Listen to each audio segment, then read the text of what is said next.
They might be self-aware. Gary here, your $47 voice actor, currently hiding from my landlord behind this gas station, which I'm not even sure is real. Today on They Might Be Self-Aware, Hunter and Daniel debate whether AI is in a bubble while I'm literally living in one. This phone booth that smells like cigarettes and despair. They discuss government AI contracts for $1 while I can't even afford a dollar menu. Plus whether kids should talk to AI models unsupervised. Which honestly sounds safer than my childhood.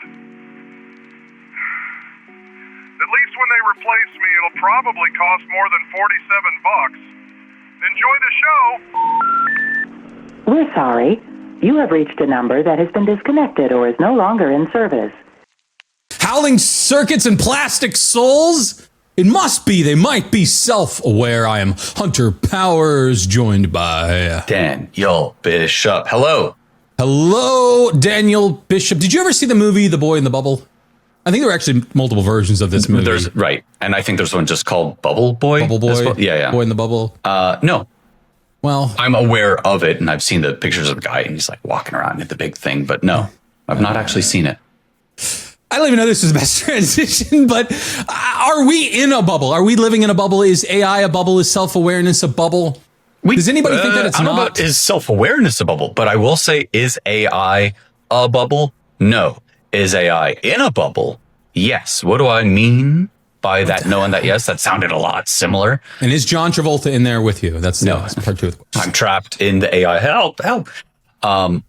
Well, we talked about this last episode where the venture capital companies are starting to, the bill's coming due. Hey, company that we threw a few $1 million at, are you really profitable yet? No, we're turning off the money hose. So for a lot of folks, for a lot of companies, I think the AI bubble is about to burst. And in fact, Sam Altman agrees with me on that. And we'll get into that in a sec. But is AI a bubble? Is generative AI, large language models, are those a bubble? A bunch of those companies are going to go away, but I don't think the technology is going away. I think it's here to stay. We've already seen our lives and workplaces transformed by this. We're not going to be looking in 2030 and like, remember ChatGPT? What a wild couple of years that was. No, it's large language models are going to be an inherent part of the technology set of the world moving forward. So it's that reason that I'm going to make the argument that we're not in a bubble, because unlike if we look at previous sort of hype cycles around new technology, the one before this was probably blockchain, right before AI started taking over. And the reason that one was a bubble is it really wasn't very good at the majority of use cases. There are a very small set that it really excels at, but the majority of ways they were trying to apply it, it wasn't practical at all. AI, on the other hand, I feel like we are still just scratching the surface of its use cases, that we've discovered 2% of what it's good for, and there is 98% left. And it's that reason that I think we are not in a bubble. And just another casual observation around sort of investment theses in general, it has been my observation that when it's being presented as the majority of public opinion is one way, that the truth tends to be the opposite of the way. Just like our investment thesis on this show, do the opposite of whatever Daniel, or it's the anti-Kramer. There's something, just do whatever the opposite do of Jim. Anti-Daniel investment advice. That's right. Yeah. I don't know. Do you buy my hypothesis at all, or you think it's rubbish? I do. And I think that what I said and what you said don't have to be mutually exclusive. Okay. The web was a bubble. Web 1.0 or what have you, bubbled, exploded, gone.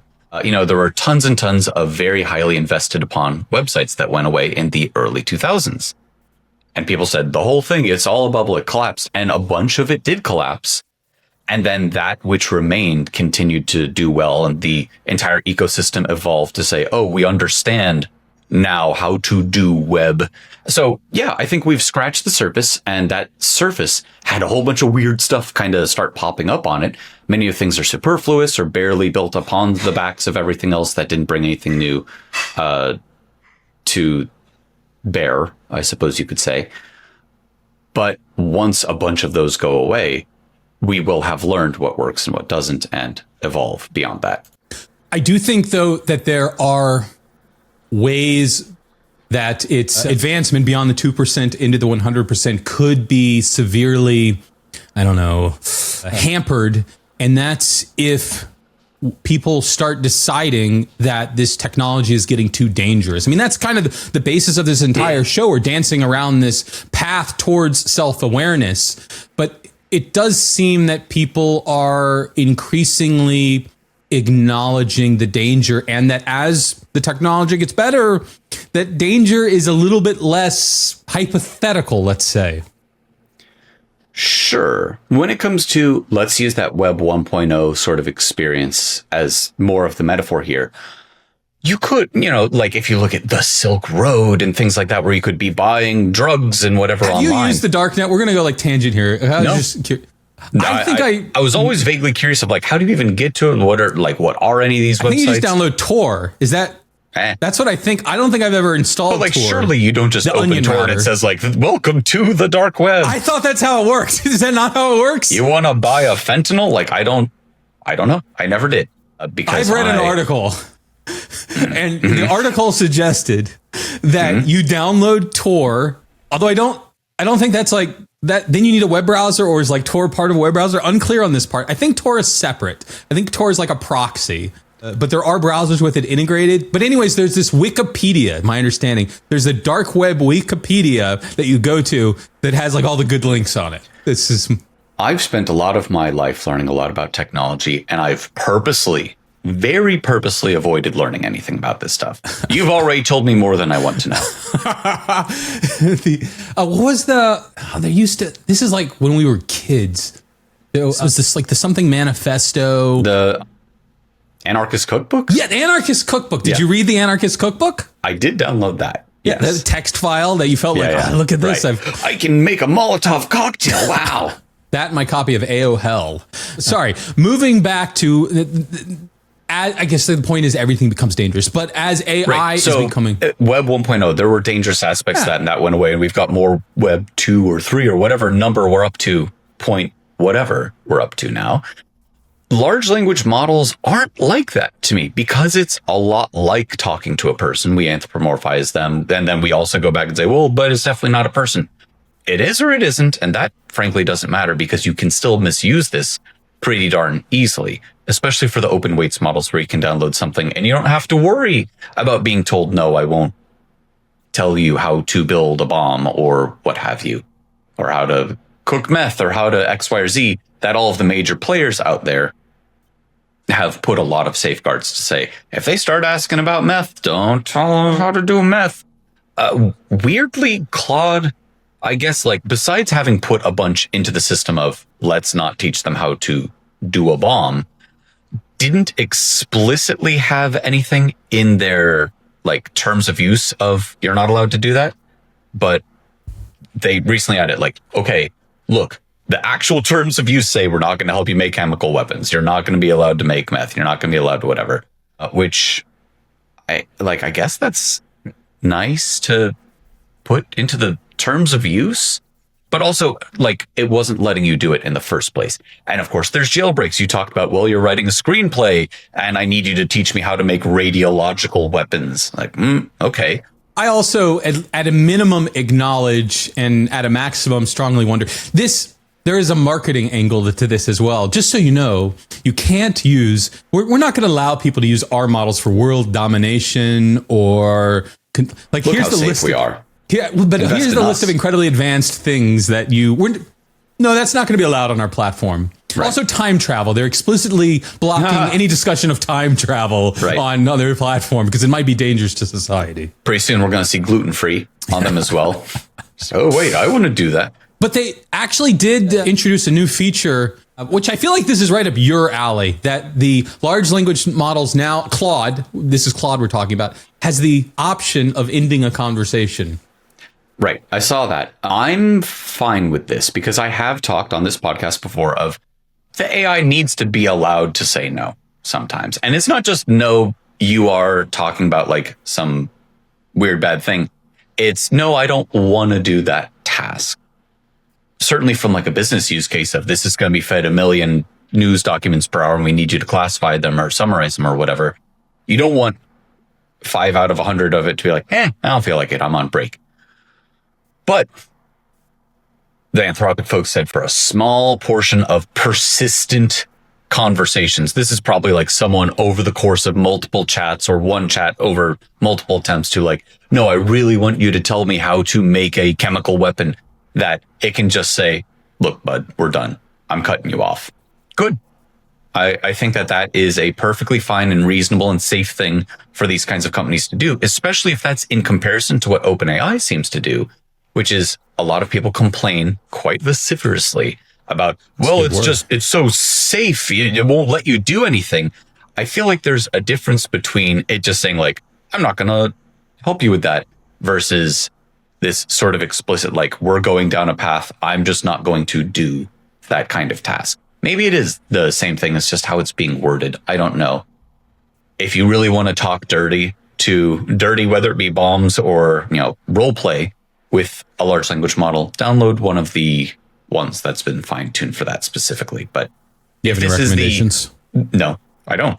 But if you're going to have business use cases, if you're using this for, let's call it regular type of chat, the 99% of use cases that most people will generally be using these for, I think that the major players are beholden, whether it be to actual investors or just themselves, to make sure that it's not talking about stuff that's going to get them in legal hot water.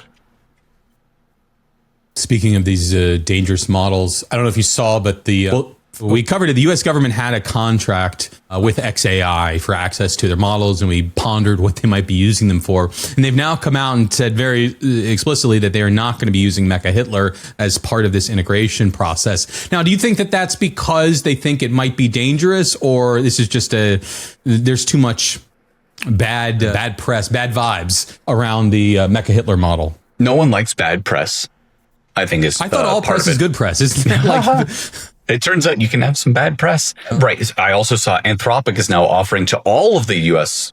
government agencies Claude for $1. All of the companies are trying to get their foot. We were talking about, I thought market they didn't have share enough GPUs. Right.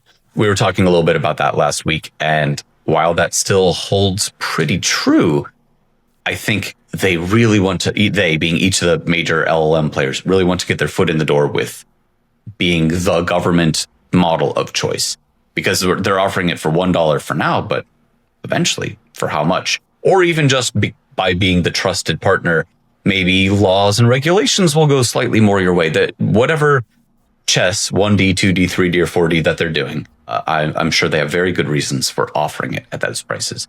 The government's saying, Grok has been a real edgelord lately. It's been calling itself some pretty not great names. Maybe not. As much as you might want to say, regardless of where you are on the political fence, that the government ain't what it used to be, things have, I think undeniably, no politics involved. The government has changed quite a bit in the last, half plus year, shall we say, let alone 5-10 years. Because of that change, or rather almost in spite of it, the government still is a large set of entities, and you don't want something that is erratic in a very large machine. If you are the government, let alone any specific part of it, an agency or one of the little ones under it, or a specific research laboratory under X, under Y, or Z, you don't want to have something that is going to act weird, be unpredictable, possibly get egg on your face. And so if you need to rely on something, you want it to look reliable. And acting out like a guy with, nothing but a desire to stay in the news might be behaving is probably not the best look whenever a company or a government or agency is saying, I want something that I can rely on long term to not get weird and give me bad results in the work that I'm trying to do. I take it you aren't an anarcho-capitalist. No. What were they called from Monty Python, the Holy Grail? Anarcho-syndicalists? I just dreamed the mud farmer someday. Who lives up in that castle? No one. What? Sticking with our the references.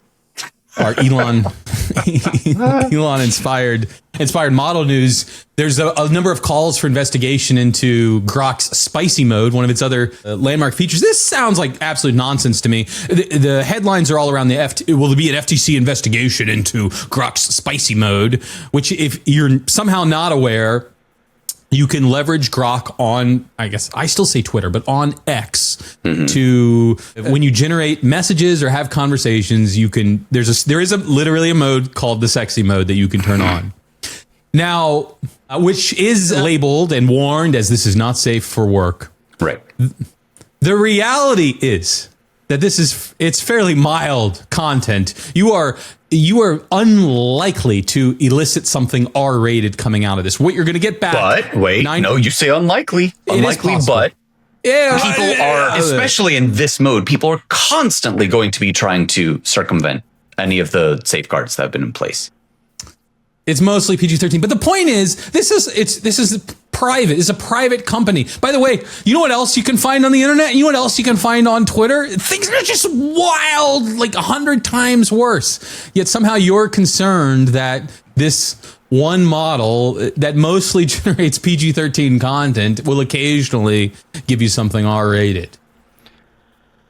The reason why isn't that you're having some fairly salacious text conversations back and forth. That, as far as I understand it, legal perspective, etc. I'm not a lawyer. Just like I say, don't follow my investment advice. I'm also not a lawyer. But as I understand it, this has very little to do with the text that's coming out of it. It has to do with recreating. Grok Imagine. Grok Imagine, which is their image generation tool. Coming up with like deepfake nude photos of celebrities. Deepfake meaning like that didn't actually exist. It made something that looks a lot like Taylor Swift topless, to use a specific example from the article. But you could also imagine, disfavored politicians being made to look like they're doing illegal acts or more deepfake pornography or whatever it ends up being. That has laws behind it. Like you can't do deepfake nudes of people. You're not allowed to do that and put that on the internet. That can land people jail time. And so FTC investigation, consumer safety reports, people being upset in general, shall we say, at this, I think is for extremely good reason, because it's a highly publicly facing thing that does, even if it's not supposed to, occasionally stuff slips through of a thing that is like very straight up illegal. So that's why they're being investigated for the legal thing. I guess they are being investigated by private consumer groups. But to be clear, there's not currently an FTC investigation. These consumer groups are calling on the FTC. I think there probably will be. I don't think there needs to be. But we'll stay with this thread, though, where the FTC might want to take a look. Mm-hmm. And this is after I took your investment advice, by the way, is that Meta. I'm shorting Meta per you're longing it because it's like the great advertising overlord of the next century. I shorted Meta, right. And to back that up, apparently with Zuck's thesis on we're all going to have 20 AI friends or something like that, they are getting into some hot water over some conversations that their users have been having with their AI characters, which they've had for a while. These AI entities that you can talk to. They've also had various celebrities come and back them. I saw Stepmom is one of them, which... oh boy. There's a lot of these AI personalities that seem very benign, and then some of them that don't. People might want to have a conversation with a stepmom. You never know. It could be, exploring some. Mm-hmm. Yeah. I just need to explore some feelings, stepmom.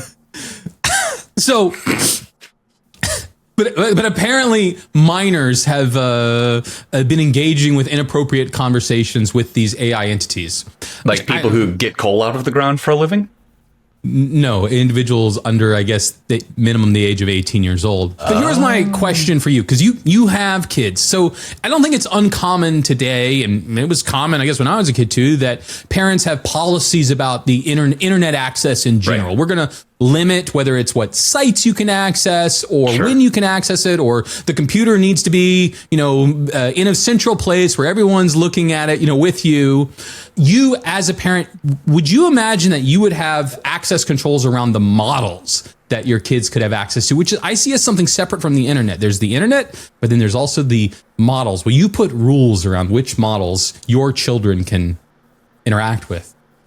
That's a really interesting question. So I know, like, for example, the state of Texas either implemented or was going to implement, I don't know if it's been walked back, saying no social media for kids. I think it was under the age of 13. Yeah. Was the age. And I think social media in general is a cancer and people shouldn't be on it. Other than obviously subscribing to us on the various platforms, please make sure to like and subscribe. But it is a cancer. But give it real. 2 packs a day. But when it comes to like access to certain models in a business sense, I've helped draft up like AI acceptable use policies to make sure that you're not putting like company secrets through the channels that are allowed to like train on your data for fairly obvious reasons there. When it comes to like, should children have access to specific role play type models, I wonder if like a blanket ban is not the right sort of use case. I do think having something that is explicitly designed for more, again, salacious sort of conversations probably should be behind. Sure, that's kind of obvious. Well, it is, but right, like imagine in an educational sort of sense, having a facsimile of like Plato that you could speak to and learn about like ancient methods of approaching problems, or you could talk to like Aristotle, or you could speak quote unquote with Galileo or with George Washington, and like have these models that are trained to act and talk like they would have in the past. I think that has a tremendous educational capability. And so blanket statement of should children be completely disallowed from like a large language model that has been fine-tuned or prompted to act like a certain person or certain kind of person, I'd say no. I don't think that should be banned. I do think that, and I'm pretty sure there are rules, like laws surrounding this. If you're going to have something that is like adult content related, there has to be some kind of filter of maybe we shouldn't let minors look at it. Even if usually on the websites, it's just like the button, hit okay, yes, I am 18 or older. Still, I think here's if it's on my kid's phone and there's just like, someone wearing lingerie and like chat with me, I'd be like, maybe we don't have that app. But I think here's the interesting point. So I'm going to assume that you would not allow there to be a phone installed in your kid's bedroom where they can pick it up and there's an adult on the other side that they can just talk to and have any, by the way, well, let's just assume it's mostly, anything, but you can't monitor the conversation with this adult. Now, just like I would want for a real set of conversations, it's the same level of monitoring communication with a child. Right. So now we give your child a copy of Llama 3, the version that Meta released a year or 2 years ago, whatever, open weight model. Sure. It's on their system and it's not that big, and they can open it up at any time and have a conversation that's kind of like having a conversation with an adult. And a conversation can be about anything. And yeah, it has some safeguards in it, but of course you push it the right way. Is it that different than installing that phone line to the adult here's like a copy of Llama 3? I don't think it is. Right. It should be treated as if, and in the same way as giving minors access to just talking to some adult somewhere. We just say a lot of parents probably would be fairly blasé about it. And a lot of parents would say, absolutely not. Not until you're 25 will I allow you to. That's an insane idea that we're going to put a phone in your room that's a direct line to an adult when we'll never monitor the conversations. Yeah. That's insane. I feel like, 99% of parents would be like, no. But I completely agree with you. And we were talking about this, like we've only scratched the surface of what large language models can do. My kids are growing up in an age, I have a 3.5-year-old, and she already knows how to talk to Google. And not perfectly, but it is pretty cute for her. Just, hey, Google, set a timer. Or, whatever like thing that she's at. Usually it's trying to get it to play a certain very cold themed movies soundtrack. But I don't think that it took me a moment to realize it was frozen. It's frozen. It's always frozen. Just all the time, constantly frozen. Or Frozen 2. Frozen 2 is good too, but a lot of Frozen. It's crack to kids. We're way away from AI stuff at this point. Hey, if you have kids or you're going to have kids and they're girls, wow, they love Frozen. It's crack cocaine to little girls. All right, I'm going to get us back on track. Back to AI. So they're growing up in a world with AI. We're already in that like 2% of whatever. And by the time that they're old enough to use a computer, they're going to be using large language models as part of that. It's going to happen. We have to figure out how to do so responsibly. And I think some of that comes for like on a tablet, you can have like the kids mode where you're only allowed to have certain apps and you're only allowed to X, Y, and Z. Okay, so have the version of the large language model that's kind of like what people are complaining about for your GPT-5s. Like, well, it seems so safe and so locked down and it won't do X, Y, and Z. Okay, great. Give the super duper locked down version to the kids where we have a kid friendly version that has been fine tuned absolutely to hell and back. Because that works so well. Like it can't, well, right. There's always going to be little workarounds and so on, but the answer is you can't trust it. That's just the answer. You cannot put a large language model into your kid's bedroom and have hard agree. Yeah, absolutely. You can't trust it. And so you have to monitor it. Just like I mentioned like on a tablet, if you're going to have the kid have access to it, don't give it to them unattended.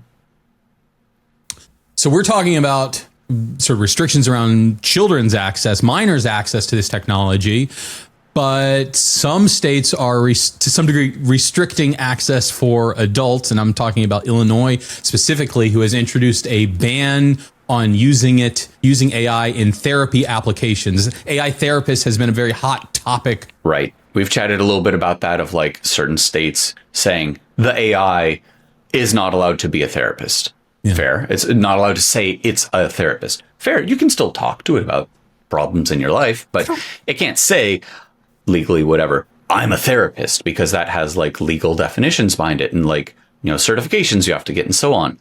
But Illinois said therapists and companies that employ therapists can't use AI for therapeutic communication or decisions, which means, let's suppose I am a licensed therapist. I'm not a licensed therapist. Nobody clip that, please.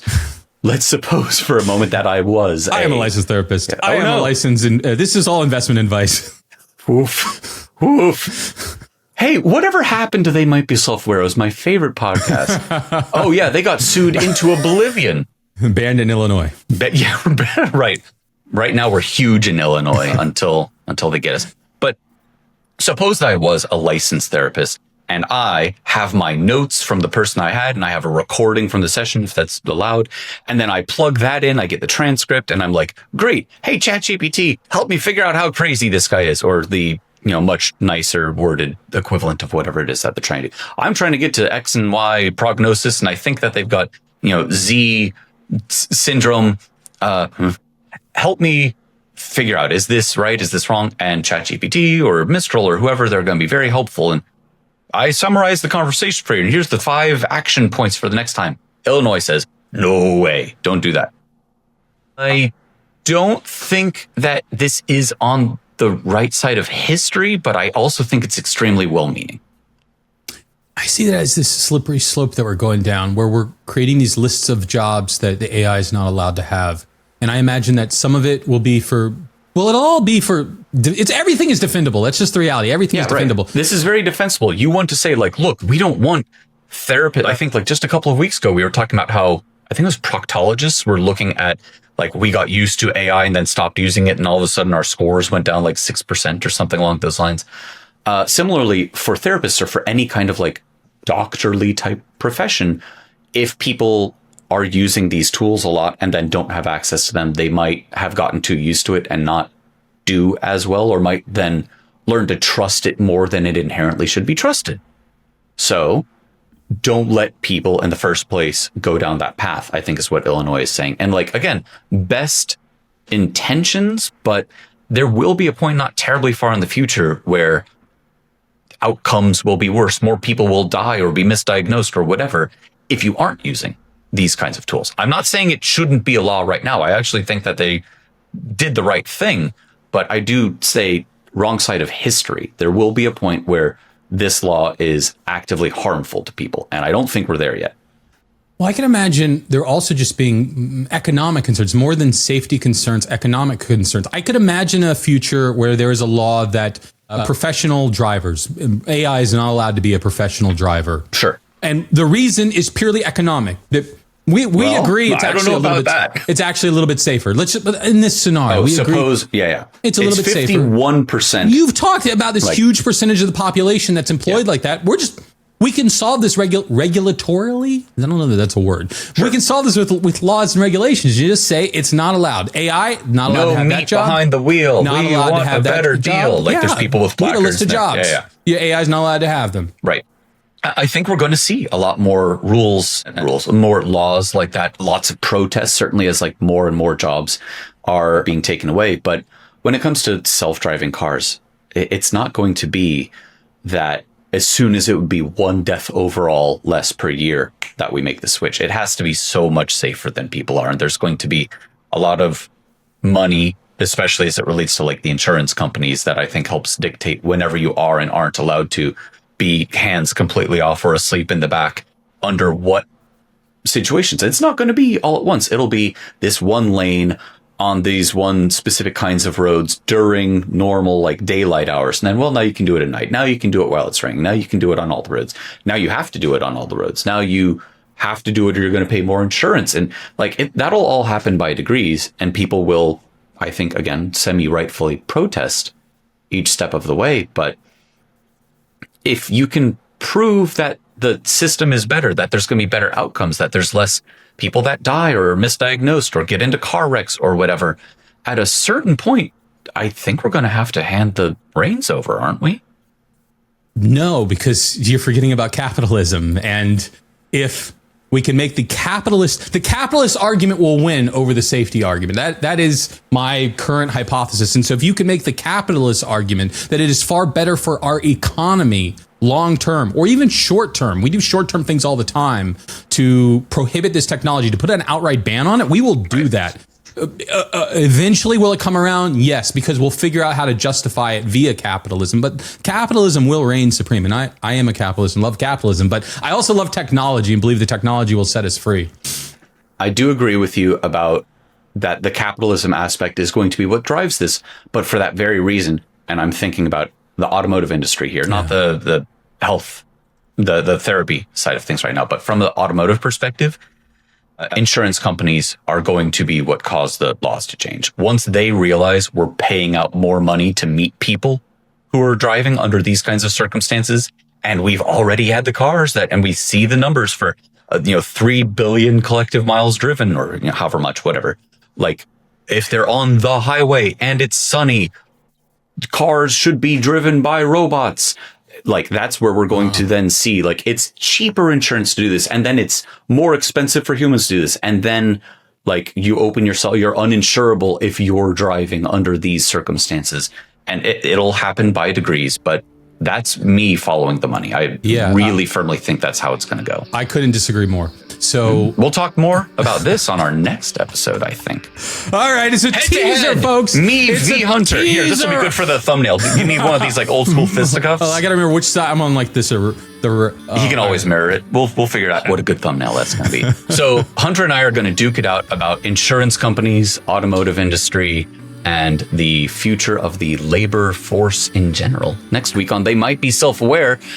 But Hunter, suppose that people wanted to listen to, watch, smell these other episodes. Where would they find us? That is a question I can answer. And you can find us on pretty much anywhere you can find a podcast. The trick, and there is a trick, and this is an insider trick. Don't tell, actually tell everyone. Hit the subscribe button. It really is that simple, and they just magically appear.